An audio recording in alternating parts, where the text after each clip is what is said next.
As I was going through my anime list, I mentioned at the very end, briefly, this masterpiece called Dandadan. Or maybe it's pronounced Dandadan, but, well, I'll leave that up to you. Since that video, I've been able to experience the first season, from beginning to end. And even crazy enough is I managed to even watch a few episodes on Betamax. I can't imagine there's too many other people that would say that. But then again, I was also very surprised to hear that I was not the only person that watched Infinity Train on Betamax. So, I don't know. Any other Dandadan Betamax enjoyers? So, what are my thoughts? I want to note that none of this is being scripted, so I'm really just doing this off the top of my head, and just a fun way to start a little conversation about this anime series. It just felt like it made sense.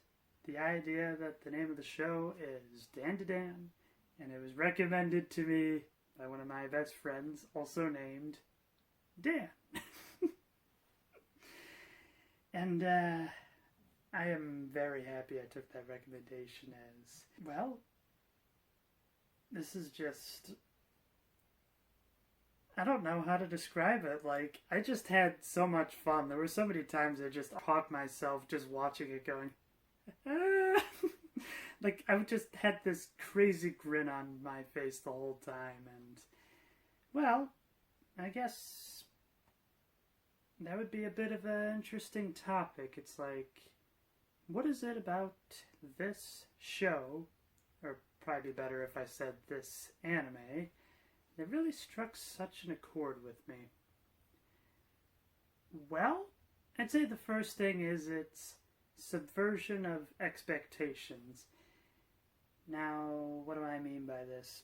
Let's just take the opening shot of the anime. We have Momo's boyfriend dumping her, but yet he offers the ability for him to stick around if she puts out.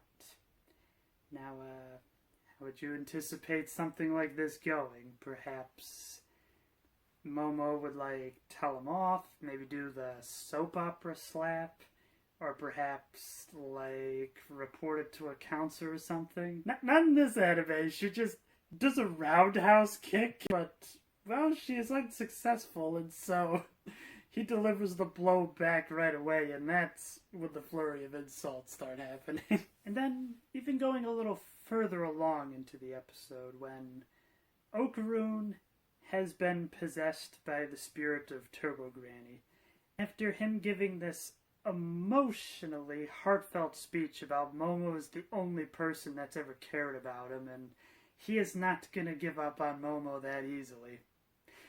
Well, the aliens just hit one little attack on him, and then he's just like, yeah, I can't do this. And Momo's just like, oh, come on! I think maybe one of the other things as well is, so on the cover, as well as even in the opening, there is this imagery of a cow being taken away by a UFO.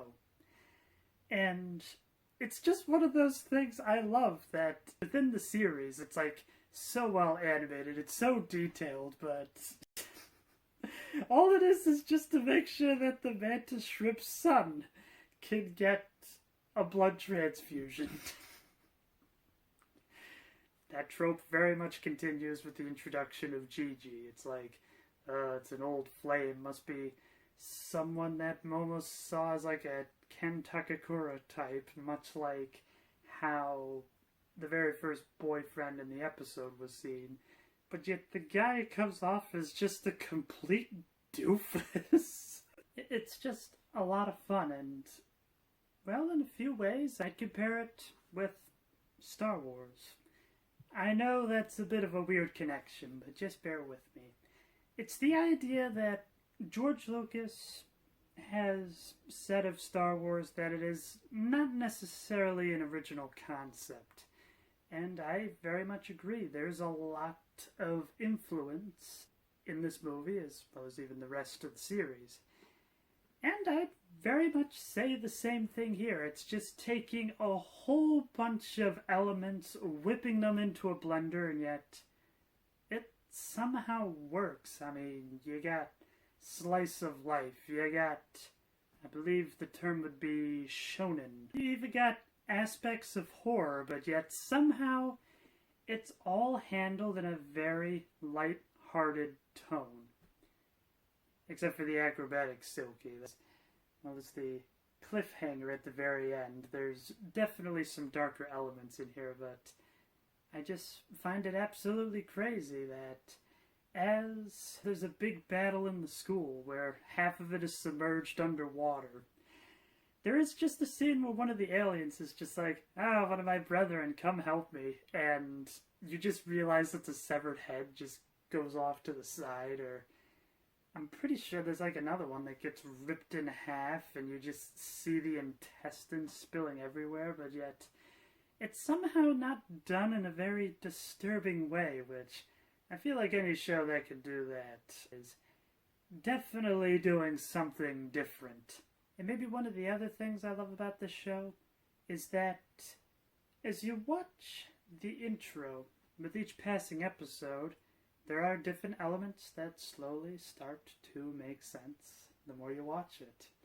And I've always been a big fan of that. It's like when I grew up with Saturday morning cartoons, how the intro was often a clip show of various greatest hits. And along the way, you could just be like, oh, I know what that episode's from, and I know what episodes that's from. But yet, here, you get a similar feeling, but yet different. Because it's not a clip show, it's just kind of showing snippets in a very fantastically done animation style. Oh, the animation style. That is one of the other things I love about this the most, is the idea that, well, I guess maybe the first thing to mention is I am very much a sucker for traditional animation, or hand-drawn if you prefer. And CG I always felt was a bit of a counterproductive state to it, the idea that CG is what's killing traditional hand-drawn, but, well, the CG in this reminds me a lot of the use of CG in The Iron Giant. The idea that it's used to enhance rather than to take away. But even more so than that, much like how the Iron Giant himself was CG to kind of show that he was something not of this world, that's very much how the CG is used here. I mean, even just in the first use of it, where Okarun is trying to run away from Turbo Granny. I think it's just a typical dream we've all had once in our lives, where we're just running like crazy, but yet somehow we're not moving anywhere. And the CG, I think, really enhances that feeling of something being very off. And even on top of that, just like the scene where Okarun has Turbo Granny's powers, got Momo on his back, they're just running down the sidewalk when they turn back to see the form of the giant crab at their side. I was very impressed by this shot. This must have been what it was like when people were watching Beauty and the Beast for the first time, where there's that scene where the camera sweeps right into the ballroom. It's like, it's weird because somehow it's something that's been done before, but yet it feels fresh somehow, and that is probably the biggest strength of this anime for me. I'm very much looking forward to Season 2. Well, this is just me trying to bridge the gap until then, and also just to kind of talk about this anime. When my friend introduced this to me, it was kind of said that it was a bit more on the obscure side of things, but as I'm getting a bit more and more into the anime sphere of things, I'm starting to realize that this has quite a fair bit of a following. And a lot of people also mention it in the same breath as the Chainsaw Man, which, if there is sort of similarity between the two, especially with having great animation, that may be the next thing I'll have to look into. I guess maybe the last thing to try to point out is like, is there much of a deeper meaning behind this series? Well, I'll be the first to admit it. While I do love reading a lot of classic literature, I am very bad at looking for deeper meanings in works of fiction. Take, for instance, The Great Gatsby. I've heard people say that they love this book because the symbolism in it is so obvious that it makes people feel smart. Meanwhile, I feel like dum-dum because I'm just like, what symbolism is there? I mean, I get the idea that, like, the glasses symbolize the eyes of God, and I guess there's a green light off in the distance that's symbolizing to go for it. But these are things people told me. These are things that I did not pick up when I read the book. And so trying to find deeper meaning in this show,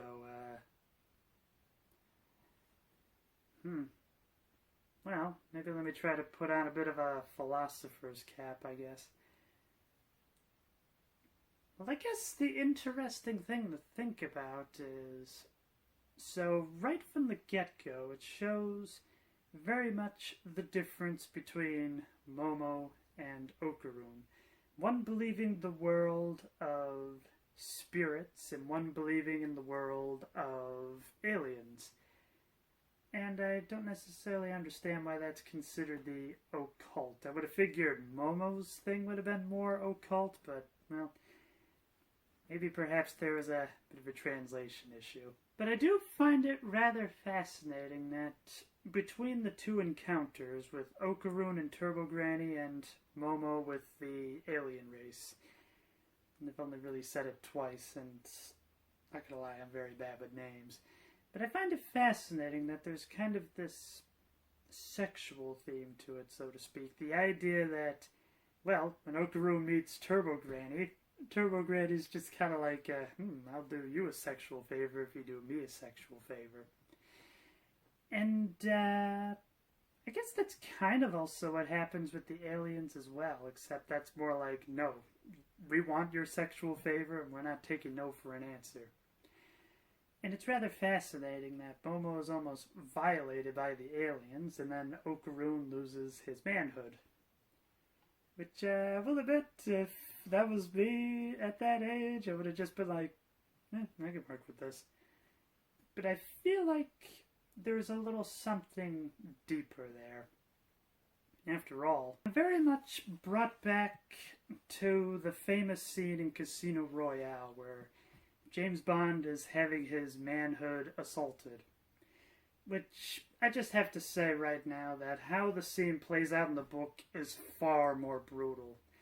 It's one of those things where, like, in this movie, there is kind of like a dark humor to it. The idea that after a while, Bond is just kind of like, I have a bit of an itch down there. Would you get it? So there is kind of like an element of humor, something to kind of stave away the darkness, but yet when a similar scene is presented here in Dandadan, I genuinely feel very sorry and very on edge for Momo. I think maybe it's just the idea of, you see the implement has like a blade at the end of it. It's definitely one of those. Oh! So I feel like there's definitely something there in terms of symbolism. And I guess one of the things I find fascinating as, well, I'm waiting around for season 2 to drop. I'm watching through season 1 again because I am just absolutely loving this show. A lot of people will point out that Japanese media, there's not really so much a good guy and a bad guy, there's just different shades of gray. And it's very much hinted at, the idea that Turbo Granny was very much a guardian of girls that had unfortunately been violated. And I like to think that is the main reason that she made Okaroon go on to the alien ship. And, well, maybe it's just speculation, but I kind of wonder if maybe it's the aliens that were the ones that violated and then chopped up all those girls that were in the tunnel. And maybe that's why Turbo Granny was just like, no, I'm not having you do this to another one. I'm not really sure what else there is in terms of symbolism. I'm trying to think if maybe there's sort of a manliness thing at play. The idea that, like, Momo had a boyfriend that was, like, very typically handsome, had, like, very big manly activities and whatnot. But yet the one she would ultimately end up with is the antithesis of that. Or maybe it's just more the idea that they're both quirky in their own way, that they somehow balance each other out. After all, you got like two different skill sets, two different planes of knowledge, but yet you combine them together, you get more power that way.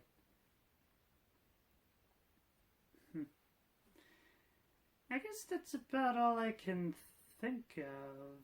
Well, I don't know. If there's any sort of deeper symbolism you can think of, feel free to tell me, because, like I said, Big Philistine. And the other thing I just find, I was going to say funny, but maybe ironic would be the better way to say it. So, the Flatwoods Monster.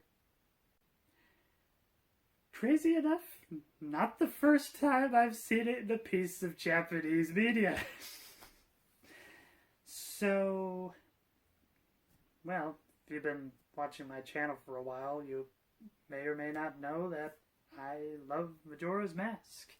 And I even tried doing a playthrough of it on Betamax. Unfortunately, my player is broken until further notice. But anyways, one of the side quests is you go out to a ranch, which you then protect from a fleet of Flatwoods monsters. And I just love the detail that if you fail that mission, you see the cows get sucked up into a tractor beam. I guess it just kind of shows, oh yeah, this both came from the same culture. But it also kind of just breaks my mind a little bit, as, I don't know, it felt like aliens were always very much an American thing.